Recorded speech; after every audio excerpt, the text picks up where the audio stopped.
Umar itu pernah ketemu seorang laki-laki, sayang banget sama anak laki-lakinya. Dia punya anak laki-laki satu-satunya, dia sayang banget. Sampai nggak wajar sayangnya tuh luar biasa.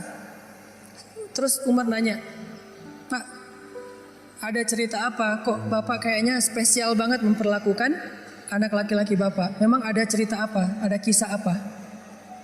Bapak ini cerita, "Ya Amirul Mukminin, anak laki-laki saya ini selalu mengingatkan saya tentang kebesaran Allah." "Gimana ceritanya?" Kata dia, "Dulu ketika istri saya hamil, anak laki-laki saya ini masih dalam kandungan, saya dapat panggilan untuk wajib militer, berperang untuk mempertahankan negara. Kayak kita dulu melawan penjajah Belanda, Portugis, Jepang. Saya dapat panggilan wajib militer, jihad kalau bahasa Indonesia, bahasa Arabnya. Saya dapat panggilan jihad. Cuman saya galau. Kalau saya pergi berjihad, saya harus meninggalkan istri saya dalam keadaan hamil tua dan tidak punya keluarga yang akan merawatnya.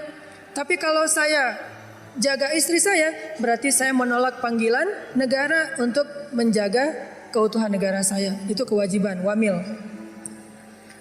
Lalu saya minta pendapat istri saya, "Mah, Papa berangkat ya?"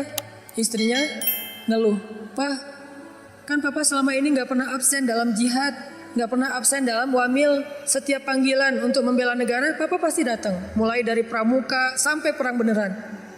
Selalu datang tuh. Kali ini kan Mama lagi hamil tua. Sekali-kali minta izin kepada komandannya untuk jaga Mama. Mama gak punya siapa-siapa di rumah, keluarga kita gak punya. Mungkin merantau kali ya. Satu-satunya pekerjaan kita cuma jualan warung Padang misalnya." Gak lucu.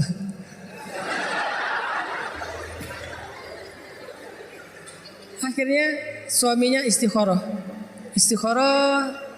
Ternyata istikharah itu gak bisa sekali teman-teman. Kalau pengen muncul sebuah kemantapan hati, istikharah itu harus berkali-kali. Istikharah pertama belum jelas. Duh, galau mau milih yang mana di antara dua calon. Istikharah pertama masih kabur nih, dua-duanya nggak ada mantap di hati. Istikharah kedua, ketiga terus aja nggak mantap. Kenapa ya? Oh ternyata dua-duanya udah nikah, jadi emang nggak mantap. Salah istikharahnya nih. Istikharah. Setelah istikharah sekian lama, akhirnya mantap. Dia harus berangkat meninggalkan istrinya. Dia bilang ke istrinya, "Mah, sepertinya Papa harus berangkat." Istrinya nangis-nangis. Sebelum berangkat dia pegang perut istrinya. Dia berdoa, "Ya Allah, saya titipkan bayi saya di dalam kandungan istri saya ini kepada Engkau. Engkau sebaik-baik penjaga." Dengan mantap dia. Di hatinya tuh yakin banget. "Ya Allah, saya titipkan bayi saya ini kepadamu. Engkau sebaik-baik penjaga." Mantap di hatinya. Berangkat. Gak lama setelah dia berangkat, dia dengar kabar istrinya meninggal dunia. Sebelum sempat melahirkan, meninggal dunia. Dikuburkan, dia pun pulang, minta izin dari komandannya pulang dan mencari kuburan istrinya. Ketika dia datang ke kuburan istrinya, dia ngelihat kuburan istrinya itu ngeluarin asap. Ini cerita dalam kisah-kisah tentang Umar bin Khattab. Banyak banget cerita tentang Umar. Kuburan istrinya itu ngeluarin asap, kayak orang lagi di azab kubur gitu. Akhirnya dia nanya kepada tetangga, "Apakah istri saya berzina ketika saya tinggalkan?" Kata orang-orang, "Tidak, kami tahu istrimu itu perempuan yang sangat menjaga kehormatan." "Oh alhamdulillah." "Atau apakah istri saya berhutang dan belum membayar hutang secara zalim?" Kata tetangga, "Tidak, kalaupun ada sudah kami ikhlaskan." "Oh alhamdulillah." "Apakah istri saya pernah syirik ketika saya tinggalkan?" Kata tetangga, "Tidak, dia perempuan yang sangat solehah, perempuan yang sangat menjaga hubungannya dengan Allah. Nggak mungkin dia melakukan kemusyrikan." Akhirnya suaminya penasaran, kalau dia tidak punya dosa-dosa besar, terus kenapa kuburannya keluar asap? Seolah-olah dia lagi disiksa di dalam kubur. Karena penasaran, kepo, akhirnya kuburnya di stalking. Digali maksudnya. Kuburannya digali, pengen tahu apa yang terjadi di dalam. Ternyata setelah digali, dia menemukan istrinya di dalam kubur itu sedang duduk sambil memangku bayinya, istrinya dalam keadaan meninggal dan bayinya dalam keadaan menangis. Itu terjadi di zaman Umar. Ustaz dapat dari mana sih? Banyak, tapi bukunya berbahasa Arab. Makanya tadi ada Ustaz menyampaikan pentingnya bahasa Arab. Karena kalau kita baca buku bahasa Arab, dengar ceramah Ustaz ulama-ulama di Timur Tengah itu luar biasa. Banyak sekali yang tidak kita pernah baca dalam literatur terjemahan bahasa Indonesia. Tentang Rasul, tentang sahabat. Istrinya duduk gitu mangkuin anaknya nangis, istrinya meninggal. Diambillah anak itu, kemudian istrinya dikuburkan kembali, suaminya minta ampun kepada Allah. Ya Allah, ampunkan saya, maafkan saya. Saya sudah zalim kepadamu, kata suaminya. Orang-orang nanya, ya rajul, wahai laki-laki, gimana kamu mengatakan zalim kepada Allah? Apa yang kamu lakukan sehingga kamu menganggap sudah zalim kepada Allah? Kata dia, ya ketika saya pergi meninggalkan rumah, saya mengusap perut istri saya katakan, ya Allah, saya titipkan bayi saya kepadamu, engkau sebaik-baik penjaga. Saya enggak katakan bayi dan ibunya, tapi saya katakan bayinya saja. Secara spontan waktu itu dalam hati saya berpikir, dah kalau ibunya bisa jaga diri. Orang sudah dewasa. Jadi tidak terlalu mengkhawatirkan ditinggalkan juga, masih bisa cari makan sendiri. Sedangkan bayi ini masih lemah, sehingga secara tidak sengaja saya berpikir bayi saya itu harus dititipkan, sedangkan ibunya jangan, dia bisa jaga sendiri. Ternyata saya tidak sempurna berbaik sangka kepada Allah, sehingga Allah menyelamatkan yang dititipkan dan membiarkan yang tidak dititipkan kepada Allah. Aku tergantung prasangka hambaku kepadaku. Makanya kalau mau tawakal sama Allah itu yang utuh, jangan tanggung. Kalau mau menyerahkan satu urusan kepada Allah itu yang utuh, jangan tanggung. Apa utuhnya? Yakinnya yang utuh. Jangan, bisa nggak ya? Udah deh, doa aja dulu. Bisa nggak bisanya kita lihat aja nanti. Jangan muji Allah. Jangankan Allah, hamba aja, ulama aja kita nggak boleh muji. Salah satu adab dalam mencari ilmu itu apa teman-teman? Tidak boleh bertanya kepada ulama, kepada guru, pertanyaan yang tujuannya hanya untuk menguji keilmuan guru. Itu adab mencari ilmu, nggak boleh. Sengaja nanya, Ustaz saya mau nanya, coba sebutkan ayat ini, jadi kayak ujian ya. Itu tidak boleh dalam adab mencari ilmu. Karena yang boleh bertanya hal yang kayak gini, ngetes guru hanyalah gurunya. Sedangkan kita mendengar, kemudian berusaha untuk mengamalkan. Makhluk aja nggak boleh diuji, apalagi Allah Subhanahu Wa Taala. Kalau kita mau berprasangka baik, prasangka baik yang utuh. Ya Allah, inna solati wa nusuki wa mahyaya wa mamati. Itulah makna dari husnuzon yang utuh kepada Allah Subhanahu Wa Taala. Aku tergantung prasangka hambaku kepadaku. Sehingga kalau kita yakin sama Allah, sebesar apa keyakinan kita, sebesar itu juga pertolongan Allah dalam hidup kita. Kalau kita pengen ngelihat keajaiban dalam hidup kita, berarti keyakinan kita kepada Allah harus ajaib.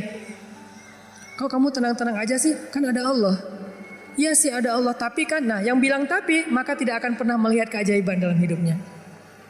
Yang bilang cuman, yang bilang alasan-alasan yang banyak, berarti dia nggak bakalan pernah ngelihat hal-hal yang ajaib terjadi dalam kehidupannya. Kalau dia pengen melihat hal yang ajaib, dia nggak boleh bilang tapi, dia cukup bilang hasbiyallah.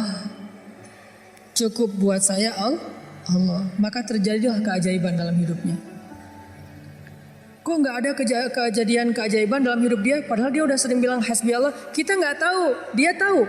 Kita nggak ngerasa, dia yang ngerasa. Ada teman kita nih lagi diuji dengan ujian yang sangat berat, sakitnya parah.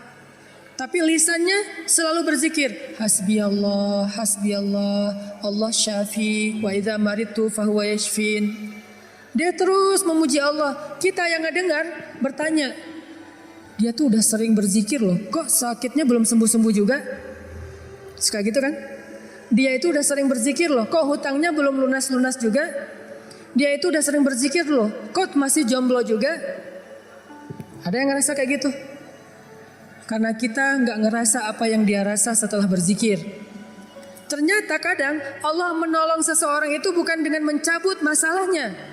Yang lebih hebat lagi, Allah menolong seseorang dalam masalah dengan cara menguatkan hatinya dalam menghadapi masalah. Masalahnya nggak diangkat sama Allah, tapi hatinya dikuatkan. Sehingga dia tidak pernah mengeluh, nggak pernah berputus asa, nggak pernah menjadi orang yang lemah, kemudian pundung kepada Allah, enggak. Berarti Allah sudah menolong hatinya. Dan buat dia, itu kadang lebih baik daripada kita yang hanya menonton dari luar. Kenapa dia masih bertahan? Kenapa dia masih kayak wajahnya kayak nggak kesakitan? Kenapa dia kayak nggak pernah ngeluh? Kalau kita jenguk dia ke rumah, dia nggak pernah ngeluh, justru kita yang ngeluh.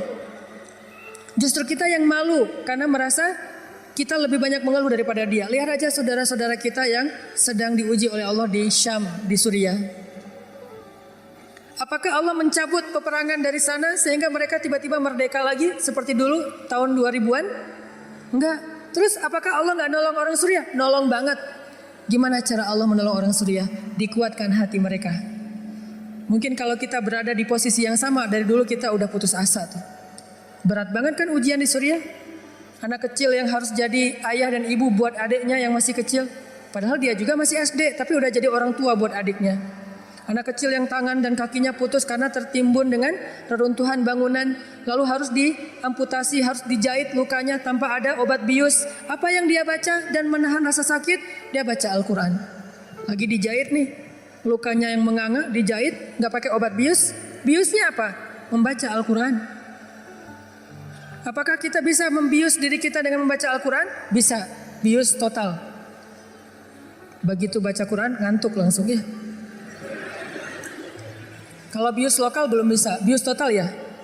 Duh gak bisa tidur, terus ngapain? Dengerin Al-Quran, langsung tidur. Kalau sahabat Nabi dengar Al-Quran gak bisa tidur. Kalau kita gak bisa tidur, dengar Quran. Kebalikan dari sahabat Nabi. Umar tuh kalau lagi malam baca Quran pasti gak bisa tidur. Kita kalau gak bisa tidur pasti baca Quran langsung tidur. Kadang-kadang baca Qurannya baru bismillah udah tidur. Apalagi di dalam sholat. Kalau imamnya bacanya panjang, itu obat bius banget tuh.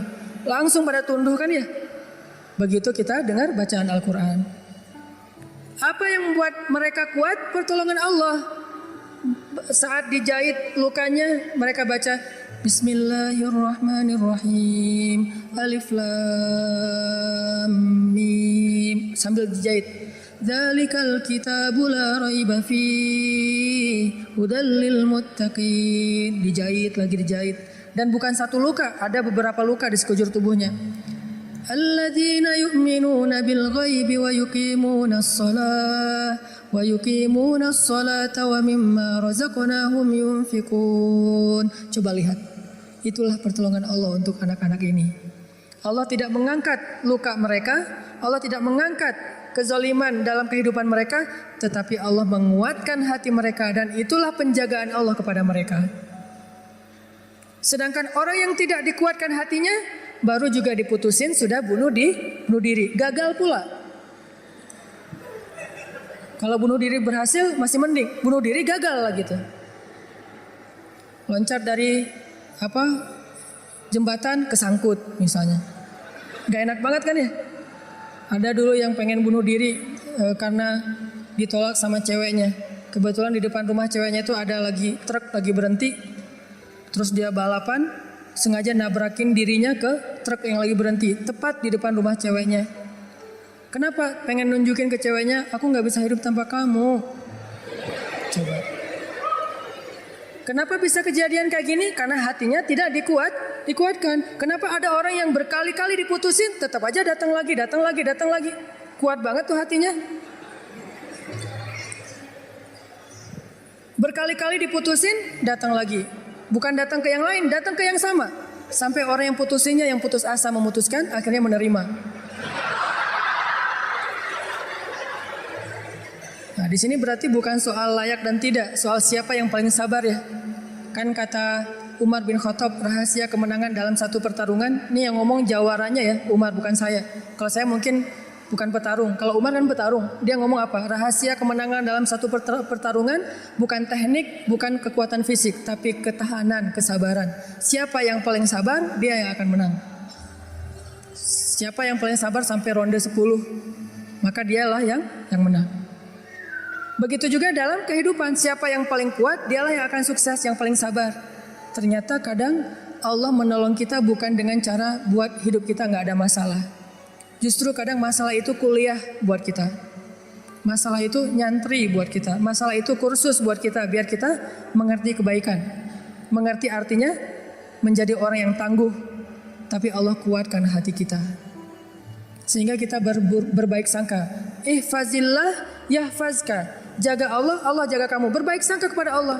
Misalnya lagi ada musibah. Oh, kayaknya Allah mau ganti yang lebih baik nih. Kayak gitu. Ada musibah langsung berbaik sangka. Allah mau ganti yang lebih baik. Istri saya tuh salah satunya dan beliau aktivis mengurus pasien-pasien kanker yang kurang mampu di Bandung. Jadi kita punya namanya rumah teduh, menampung ada sekitar 6 rumah, menampung lebih dari 70 pasien, termasuk ada yang dari Garut, dari Tasik, dari pelosok-pelosok, bahkan ada yang dari Garut bagian selatan yang kemarin sempat kita anterin, udah meninggal pakai ambulan. Dari Bandung ke rumahnya itu 12 jam. Karena pertama udah sampai di jalan raya harus digotong, gak bisa naik mobil ke atas, ke bukit gitu. Gotongnya aja sejam. Kalau pakai motor nggak mungkin kan, bawa tandu kan, pakai motor nggak mungkin ya. Tapi kalau teman-teman anak-anak motor kayaknya bisa nih ngetrik ya, bawa. Kalau kita nggak bisa akhirnya ditandu sejam naik ke atas tuh.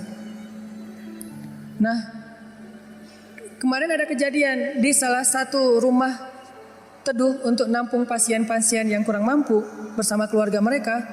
Ada satu pasien nyamar. Dia pura-pura sakit, terus tinggal di situ sehari. Tiba-tiba malam hari dia hilang, semua HP keluarga pasien diambil, dibawa lari. Mencuri HP pasien kanker kurang mampu, coba kurang apa dosanya tuh?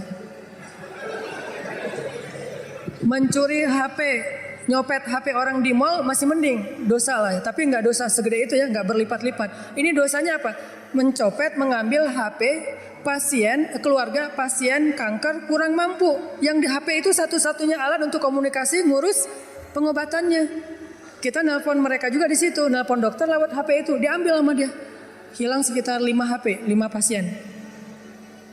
Langsung kita coba snapgram di sosial media. Dalam hitungan jam, Allah ganti HP yang lebih bagus, jumlahnya 2 kali lipat. Itu juga kita stop, kalau enggak mungkin 10 kali lipat jumlahnya, bisa jualan HP itu. Kita taruh Instastory, kita butuh HP nih, ada 5 pasien kita yang kehilangan HP dalam satu musibah. Mudah-mudahan Allah ganti yang lebih baik. Ternyata langsung pada ngejapri, saya ganti. Bukan HP bekas, HP baru yang harganya mungkin lebih mahal berkali-kali lipat dari yang hilang.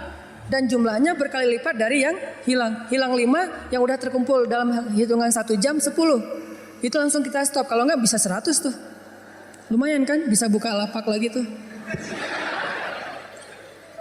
Nah ternyata benar kalau kita berprasangka baik ke Allah, akhirnya mereka pas dikasih HP yang baru bingung. Pak ini gimana cara memakainya nih? Karena HP yang mereka selama ini kan yang HP hitam putih yang agak gede yang bisa ngelemparin maling ya. Sekarang HP-nya slim, warna, bisa selfie. Mudah-mudahan sih nggak sibuk selfie ya. Nah alhamdulillah dikasih yang lebih baik. Coba berprasangka aja sama Allah. Dan itu mudah banget bagi Allah. Saya juga pernah hilang HP. Malam-malam mau ada acara tahajud bareng. Bangun tidur karena udah telat bangunnya. Acara tahajud jam 2, saya bangun di rumah jam 2. Kan telat banget tuh, berangkat ke tempat masjidnya setengah jam paling cepat. Akhirnya karena panik, saya ambil HP, jatuh. Pas jatuhnya itu bagian layarnya langsung pecah, gak bisa lagi dipakai digit. Wah HP saya hilang, langsung doa, Allahumma ajurni fi musibati wa khluf li khairam minha. Ya Allah, beri saya pahala dalam musibah saya, beri saya ganti yang lebih baik darinya. Waktu itu HP saya HP harga 2 juta.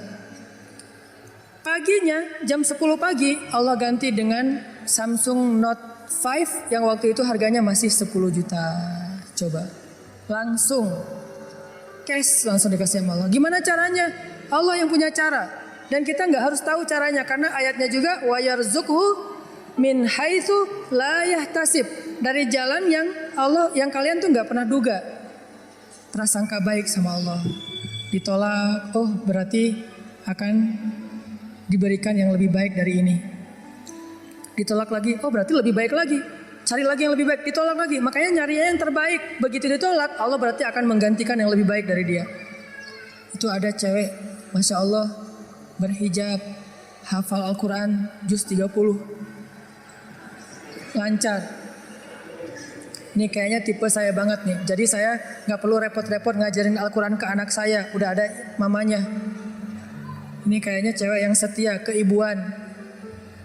Kayaknya dia gak senang keluar, lebih senang di rumah. Pas banget dengan tipe kita misalnya. Ternyata pas datang ditolak. Maaf saya udah tunangan. Lagi-lagi kayak gitu ya. Gak survei dulu sih, langsung datang aja. Karena gak ada surveinya, datang ditolak. Oh, mudah-mudahan dikasih yang tadi juz 30. Karena ditolak dikasih yang 30 juz. Tapi sekarang masih juz 30 juga bertahap. Pas sudah nikah nanti dia hafal Quran jadi 30 juz. Bisa kayak gitu? Bisa banget. Kerjaan, ada satu kerjaan yang kita gak berhasil, satu usaha nih. Lagi mulai usaha kecil, modal 1 juta usaha. Ternyata ada yang gak jujur, kita ketipu, gagal. Jangan langsung berburuk sangka ke Allah. Apa maunya lagi Allah nih? Saya kan melakukan usaha ini gara-gara saya meninggalkan riba. Masa saya meninggalkan riba tapi malah makin sulit? Kayaknya Allah gak rela ya, saya mau hijrah. Yaudah deh saya balik lagi, malah saya juga sama Allah. Kayak gitu kan? Berarti kita sudah berburuk sangka kepada diri kita sendiri. Harusnya, oh Allah gak mau ngasih saya rezeki yang receh kayak gini nih. Makanya dibikin ini ada masalah dikit, dikasih rezeki yang lebih besar. Usaha lagi. Dari mana? Kan udah habis modalnya. Bukankah Allah maha kaya? Bukankah Allah alam yajidka yatiman fa'awa wa wajadaka dhallan fahada wa wajadaka ailan fa'aghna. Tinggal kita yakin aja dan berbaik sangka kepada Allah. Makin yakin dan makin berbaik sangka, makin Allah nunjukin hal-hal yang ajaib dalam hidup kita. Saya sering cerita, pasti teman-teman mungkin sebagian pernah dengar di YouTube. Gimana saya ngebuktiin kebesaran Allah dengan sedikit mengambil resiko gambling, yaitu berangkat ke luar negeri gak punya modal sama sekali, gak bawa duit 1 rupiah pun gak bawa, berangkat ke luar negeri. Terus apa keyakinan saya? Baik sangka kepada Allahnya. Saya cuma berbaik sangka waktu itu Allah di Indonesia sama Allah di Mesir itu sama. Beda gak Allah di Indonesia dengan di Mesir? Sama kan ya? Terus yang ngasih makan kita di Indonesia Allah, berarti yang ngasih makan kita di Mesir Allah juga. Ya udah, berarti nggak ada masalah. Orang yang ngasih makannya sama, kecuali yang ngasih makannya beda. Di Indonesia yang ngasih makan ayah, berarti di Mesir harus cari ayah mertua. Ayah bukan pemberi makan, tetapi ayah yang dengan lewat dialah Allah memberi kita makan. Tapi punya cara yang lain, Allah lah pemberi makan. Akhirnya saya berangkat. Allah di Indonesia dengan Allah di Mesir sama. Apakah Allah akan mengecewakan hambanya yang berbaik sangka? Enggak. Ternyata terbukti banget teman-teman. Saya malah merasa sangat diperlakukan dengan istimewa oleh Allah sepanjang perjalanan sampai pulang lagi ke Indonesia. Enggak kelaparan sama sekali. Ikhtiar. Cuman kadang kita ikhtiar habis-habisan, kalau Allah mengatakan tidak ya tetap aja nggak bisa. Ada juga orang yang ikhtiarnya biasa-biasa aja, Allah bilang ya, dapatnya lebih dari apa yang dia ikhtiarkan. Saya jual bakso, jual doang, yang masak teman, karena saya nggak bisa masak. Saya bilang ke teman, lo masakin bakso, nanti biar gue yang jual. Nanti bagi 2, lo 30%, saya 70%. Oh ya boleh, dia masak, terus saya jualan bakso ke warga Indonesia yang ada di Mesir plus warga Malaysia, karena Malaysia lebih banyak daripada Indonesia. Indonesia sekitar 3.000, Malaysia sekitar Indonesia sekitar 6.000, Malaysia sekitar 12.000, 2 kali lipat jumlah mahasiswa Malaysia. Jualan, lagian kalau orang Malaysia mungkin karena nggak terbiasa makan bakso, nggak bisa ngebedain bakso enak dan nggak enak ya, jadi lebih aman nih. Jangan jual bakso ke orang Bandung, ketahuan banget nggak enaknya. Karena orang Jawa Barat kan banyak jual bakso tuh. Oh ini nggak kayak bakso di tempat saya, jual bakso ke mereka. Dan saya ngasih jumlah pentol baksonya tergantung mood. Kalau orangnya kayaknya nyaman nih, enakan nih, kasih banyak. Kalau orangnya nyebelin, kasih aja 2, cukup lah. Datang wajahnya cemberut gitu, mau apa? Beli bakso. Oh ya, 2 kasih aja. Terus temennya, Mas, iya, mau apa? Beli bakso? Boleh? Oh boleh. Oh, kasih 10. Akhirnya pas makan berdua ngeliat sebelah, kok beda? Beda amalan. Rugi kah? Nggak rugi, untung juga gede. Bakso, catering, jual dolar keliling. Terus pokoknya ada adik-adik kelas baru datang langsung dipalakin. Dolarnya sini. Langsung kasih dengan pon Mesir. Dolar. Dalam sehari bisa dapat $1.000 lumayan. Sampai akhirnya setelah saya berangkat ke Mesir, justru nafkah keluarga saya lebih lancar daripada saya di Indonesia. Buktinya apa?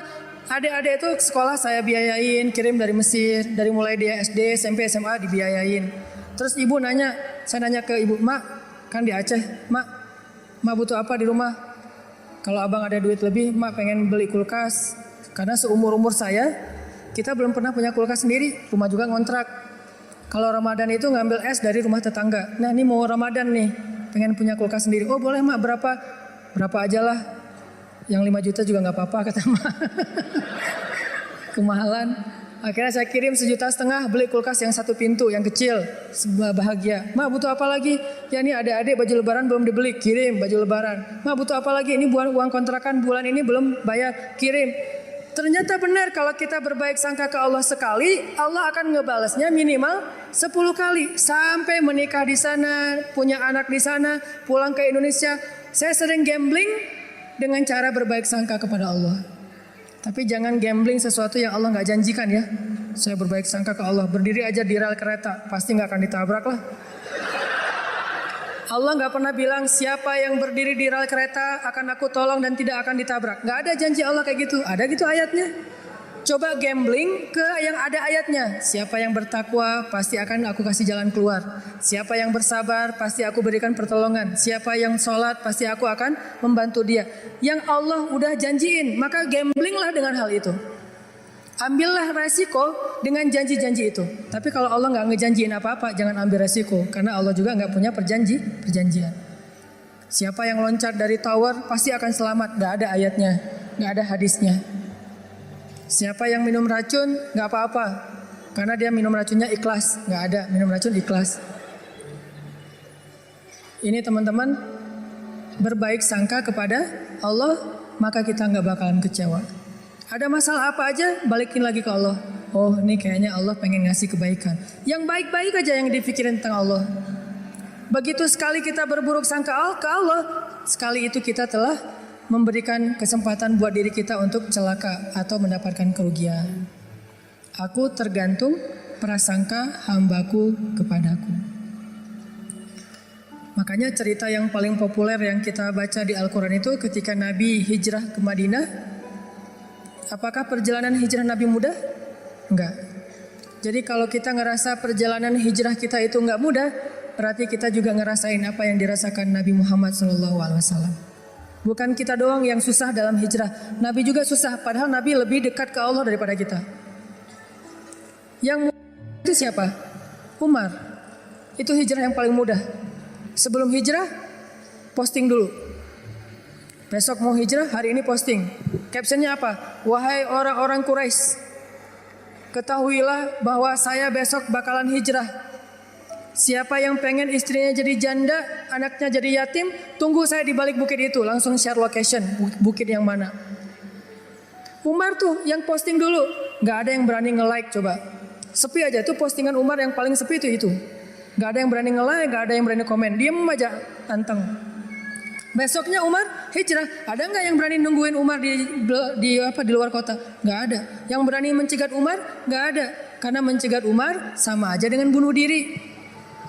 Ada 2 orang yang nggak berani dicegat di Quraisy itu, Umar sama Hamzah. Sedangkan Rasul dan Abu Bakar orang yang dianggap lemah. Walaupun sebetulnya Nabi kuat, cuman nggak pernah bertarung, nggak pernah mukul orang sehingga nggak ditakuti. Kalau adu kekuatan pasti Nabi itu paling kuat. Cuma kan gak pernah mukulin orang. Sehingga dianggap, ini mah orang gak menakutkan. Kalau Umar kan sering mukul orang. Bukan sering, hobi itu. Sebelum hijrah, hobi mukul orang. Sama kayak Nabi Musa, hobi noel orang. Noel aja mati. Lu apaan sih? Mati. Kan orang Kipti kan ditoel sama Nabi Musa. Belum diapa-apain, baru takol dikit lah, udah mati. Ini Umar. Paling gampang hijrah itu Umar. Sedangkan Nabi sendiri yang lebih soleh daripada Umar, susah hijrahnya. harus sembunyi-sembunyi, harus diam-diam, harus ngambil arah yang berlawanan dari kota Madinah. Kota Madinah ke sebelah sini, Nabi malah perginya ke sebelah sini. Bukan mendekat, malah menjauh dari Madinah. Terus masuk ke dalam sebuah lubang, bukan goa, lubang. Lubang kecil namanya di atas Jabal Sur, sehingga disebut dengan Gua Sur. Sembunyi berdua sama Abu Bakar di situ nyumput. Ketahuan juga tuh takdir Allah. Kenapa Allah nggak buat orang-orang menjauh biar Abu Bakar dengan Rasulullah itu enak di dalam tempat itu, nggak ada yang ganggu. Sengaja Allah bikin skenarionya kayak gitu. Untuk apa? Untuk tunjukkan bahwa Allah Maha Kuasa. Buat orang yang beriman itu nggak ngaruh. Mau kayak gimana juga sulitnya nggak ngaruh. Yang penting Allah ridho. Itu aja yang penting. Yang penting Allah bersama kita. Cuma itu yang penting. Sehingga akhirnya ketika orang-orang berada tepat di mulut gua, itu jarak Nabi sama musuhnya itu cuma hitungan jengkal loh. Setengah lutut mereka, setengah kaki mereka itu udah kelihatan sama Nabi kayak gini nih. Tepat di depan Nabi. Sampai Abu Bakar berbisik ke Rasulullah, "Ya Rasulullah, kalau mereka ngelihat ke bawah, pasti mereka akan menemukan kita. Gimana nih, gimana nih?" Abu Bakar yang khawatir. Abu Bakar yang takut, bukan takut dan khawatir terhadap keselamatan dirinya, tapi khawatir terhadap keselamatan kekasihnya Rasulullah SAW. Saking sayangnya Abu Bakar kepada Rasul. "Ya Rasulullah, gimana nih, gimana nih?" Apa kata Rasulullah? "Ya Abu Bakar." Lembut Nabi ngomongnya. "Ya Abu Bakar, ma dhannuka bisnain? Allahu salisuhuma." Ya Abu Bakar, kenapa kamu mikir kita berdua doang? Bukankah Allah yang ketiga? Jadi kalau kita merasa sendiri, kenapa kita berpikir kita sendiri? Bukankah Allah yang kedua? Kalau kita merasa sedikit, kenapa kita berpikir sedikit? Bukankah Allah itu punya banyak pasukan yang diturunkan dalam perang Badar, perang Ahzab dan yang lainnya? Ma dhannuka bisnain? Allahu salisuhuma. Kenapa kamu mikir cuma berdua padahal Allah yang ketiga? La tahzan, innallaha ma'ana. Jangan khawatir ya Abu Bakar, Allah bersama kita. Setelah Rasulullah ngomong kayak gitu, apa yang terjadi? Apakah musuh kemudian menemukan mereka? Tidak. Gimana cara Allah memalingkan mereka? Allah palingkan hati dan pikiran musuh. Gak kepikiran ngelihat ke bawah, gak pengen juga ngelihat ke bawah. Ini cara Allah nih. Kalau ada berita bahwa di situ ada laba-laba, ada merpati bikin sarang, itu masih kontroversi di antara ulama. Ada ulama mengatakan itu benar, ada ulama mengatakan itu dhaif. Allahu alam. Tapi yang pasti Allah memalingkan mata, pikiran dan hati musuh dari melihat ke arah Rasul dan Abu Bakar. Itulah pertolongan Allah. Bukan ketemu terus tarung, musuh kalah. Gak usah serepot itu. Allah gak mau juga ngerepotin hambanya. Allah cuma pengen nunjukin kebesarannya aja. Dibuat musuh datang sampai sedekat mungkin, ukurannya cuma beberapa sentimeter, tapi dalam kedekatan yang luar biasa itu Allah tunjukin mereka tidak bisa ngapa-ngapain. Dipalingkan aja wajahnya, ngelihat ke semua sisi dilihat, tapi ke bawah enggak. Kan nggak masuk akal kan? Kenapa bisa kayak gitu? Inilah kebesaran Allah. Padahal harusnya ngelihat ke semua sisi, termasuk lihat ke bawah, ada orang nggak di dalam lubang-lubang itu? Nggak kepikiran sama sekali. Apakah satu orang musuh? Ada puluhan musuh. Dan puluhan musuh itu tidak satu orang pun yang berpikir untuk ngelihat ke dalam lubang itu. Satu orang pun gak berpikir. Begitulah cara Allah menolong kita. Allah bisa buat semua hati sayang kepada kita, sehingga Allah angkat derajat kita. Allah mengangkat derajat seseorang, merendahkan yang lain. Tiba-tiba semuanya jadi simpatik sama kita, respect sama kita. Mudah banget buat Allah. Dan kita melihat itu dalam banyak kejadian dalam kehidupan kita. Ada orang yang tiba-tiba muncul, ada orang yang tiba-tiba tenggelam, dan itu cara Allah. Ada yang orang tiba-tiba Allah buat dia terkenal, tiba-tiba orang dihindarkan dari semua orang, tinggal sendiri. Itu sangat mudah buat Allah. Makanya berbaik sangkalah kepada Allah dalam semua urusan. Sehingga ketika kita berbaik sangka kepada Allah, Allah akan memperlakukan kita seperti apa yang kita persangkakan. Jaga Allah, Allah jaga kita. Itu satu. Hari ini dua aja nih. Gimana maksud jaga Allah sehingga Allah jaga kita? Satu, berbaik sangka. Kedua, arti jaga Allah, Allah jaga kita ada di Al-Baqarah. Fadhkuruni azkurukum. Ingatlah Allah ketika kita senang, nanti Allah ingat kita ketika kita susah. Itu ayatnya. Walaupun terjemahannya nggak sejelas itu. Terjemahannya ingat aku ingat kamu. Tapi tafsirnya maksudnya ingat aku ketika kamu lagi senang, Ketika kamu lagi lapang, ketika kamu merasa nggak butuh, nanti aku akan ingat kamu ketika kamu lagi susah, lagi sempit, lagi butuh. Fadhkuruni adzkurkum. Jangan cuma ingat Allah pas kita butuh, sehingga nanti Allah baru akan ingat kita di kebutuhan berikutnya. Karena Allah membalas perbuatan kita, bukan langsung waktu itu. Jadi kalau kita mau ditolong ketika susah, jadilah orang yang selalu mengingat Allah ketika kita senang. Lagi nggak ada masalah nih, tetap ingat Allah. Gimana ingat Allah ketika kita lagi senang? Bersyukur. Ketika dapat nikmat, alhamdulillah ini nikmat dari Allah. Diingat, Allahnya tuh dimention terus, di tag terus. Sehingga ketika nanti kita kekurangan, Allah akan bilang, itu hambaku lagi kekurangan, aku bantu deh.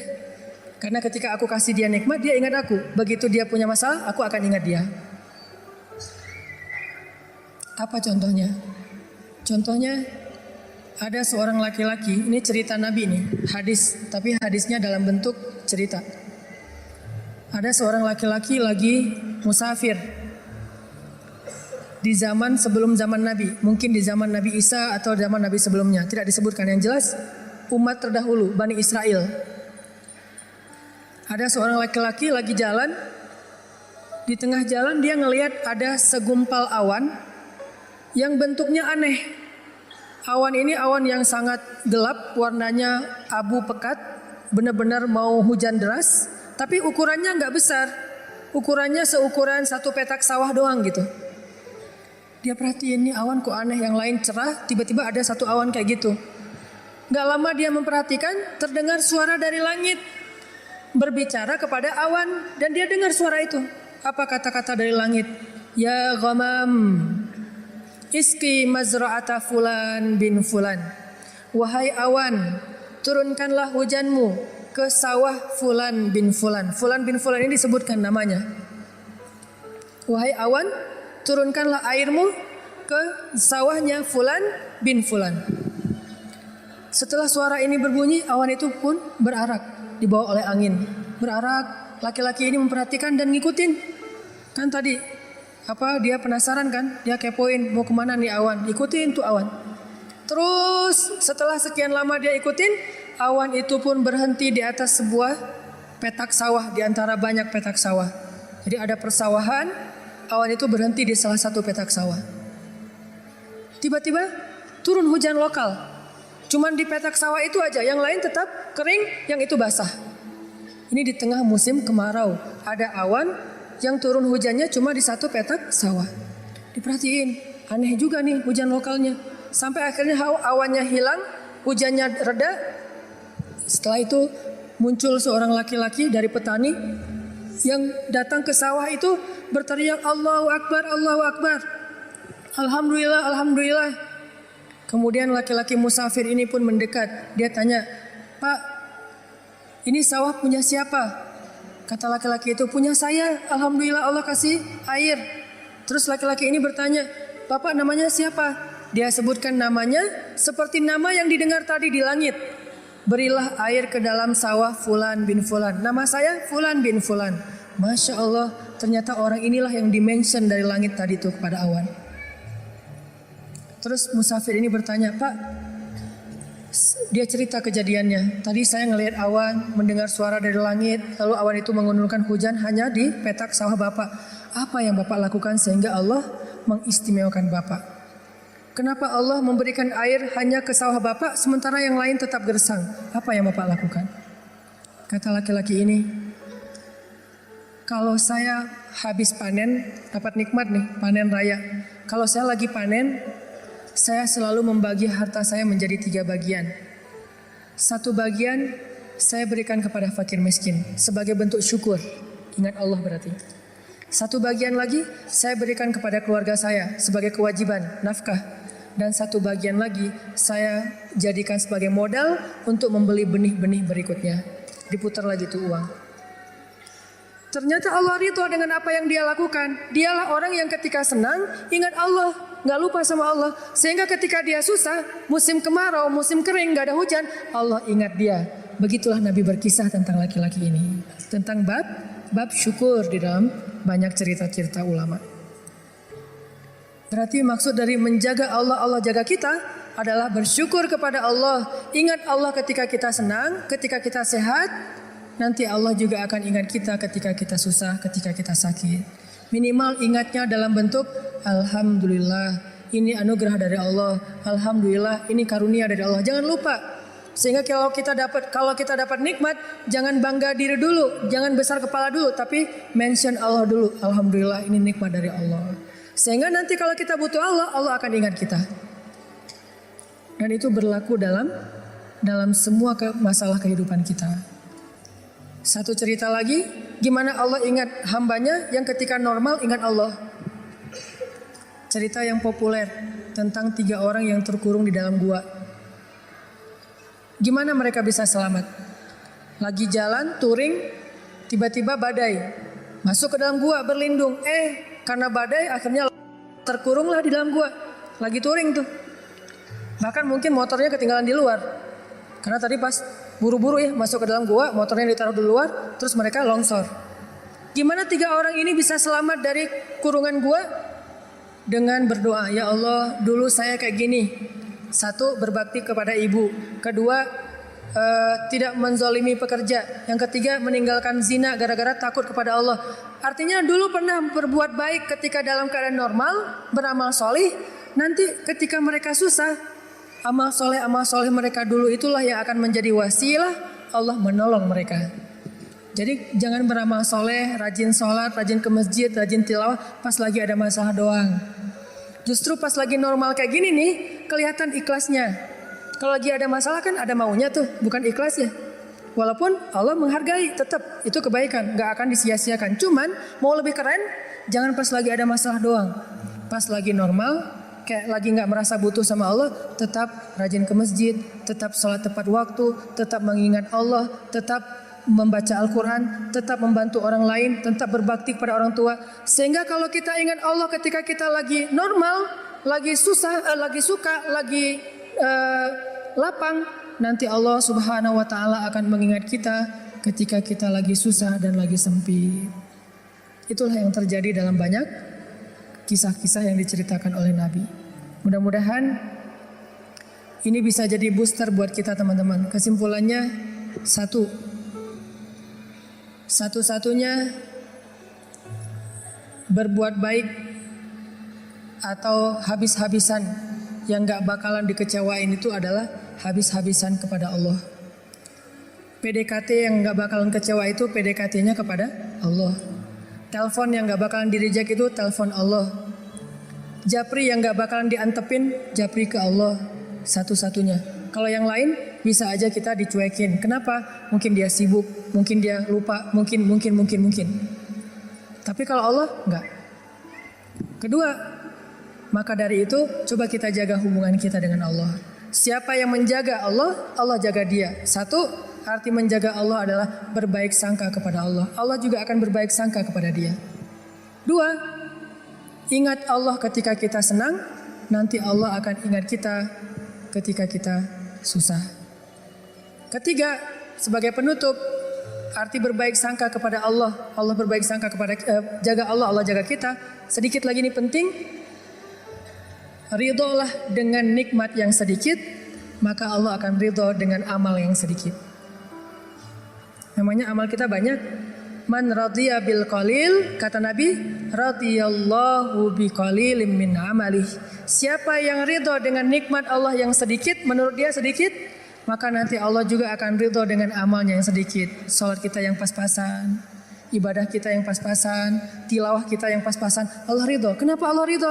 Padahal cuma pas-pasan, karena kita juga ridho dengan nikmat Allah di dalam kehidupan kita yang kadang menurut kita sedikit, padahal sesungguhnya banyak. Mudah-mudahan ini jadi penyemangat buat kita untuk terus mendekat kepada Allah Subhanahu wa Ta'ala. Jangan kecewain Allah, maka Allah gak bakalan ngecewain kita. Kenyataannya sering kita ngecewain Allah, Allah juga belum ngecewain kita. Tapi Allah punya batasan. Kalau kita terus-terusan kayak gitu, nanti akan datang janji Allah membalas suatu keburukan sesuai dengan perbuatan yang buruk itu. Auzubillahi min dzalik. Barakallahu li wa lakum. Wassalamualaikum warahmatullahi wabarakatuh.